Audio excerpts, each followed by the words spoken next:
పాకి వాళ్ళకు ఓ పెద్ద బిల్డప్లు ఎక్కువండి. ఎందులో అయినా అంతేనండి. ఇప్పుడు క్రికెట్ మ్యాచ్లు స్టార్టింగ్ అవబోతున్నాయి కదండి. అందుకే క్రికెట్ బోర్డోలేమో ఓ మీడియా మీటింగ్ ఎట్టేశారండి. దానికి కెప్టెన్లందరూ వచ్చారండి. కాకపోతే ఆ పాకిస్తాన్ కెప్టెన్ ఏదో బలుపు చూపించేస్తున్నాడని అనుకుంటున్నాడండి. కానీ అక్కడి నుంచి వెళ్ళిపోయాడండి.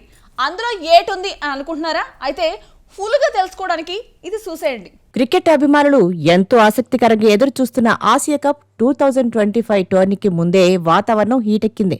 మంగళవారం యుఏఈలో ఏషియా క్రికెట్ కౌన్సిల్ నిర్వహించిన కెప్టెన్ల ప్రెస్ కాన్ఫరెన్స్ లో జరిగిన ఓ ఆసక్తికర ఘటన ఇప్పుడు సోషల్ మీడియాలో హాట్ టాపిక్ గా మారింది.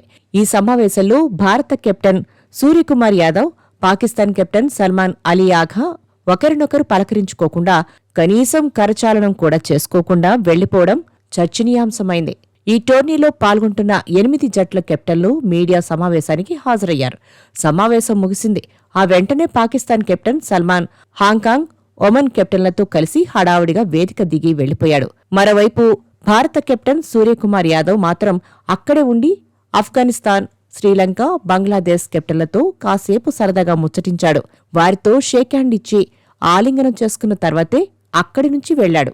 ఈ పరిణామం దాయాదుల మధ్య ఉన్న తీవ్ర పోటీతత్వంతో పాటు ఇటీవల జరిగిన సంఘటనలకు అద్దం పడుతుందని విశ్లేషకులు భావిస్తున్నారు. ప్రస్తుత టీ20 ప్రపంచ ఛాంపియన్, ఆసియా కప్ డిఫెండింగ్ ఛాంపియన్గా భారత్ ఈ టోర్నీలో బరిలోకి దిగుతోంది. మరోవైపు ఇటీవల యుఏఈ, ఆఫ్ఘనిస్తాన్లతో జరిగిన ట్రై సిరీస్ను గెలిచి పాకిస్తాన్ మంచి ఫామ్లో ఉంది. ఈ నేపథ్యంలో సెప్టెంబర్ 14న దుబాయ్ అంతర్జాతీయ స్టేడియంలో భారత్, పాక్ జట్ల మధ్య జరగనున్న గ్రూప్ ఏ మ్యాచ్పై భారీ అంచనాలు నెలకొన్నాయి.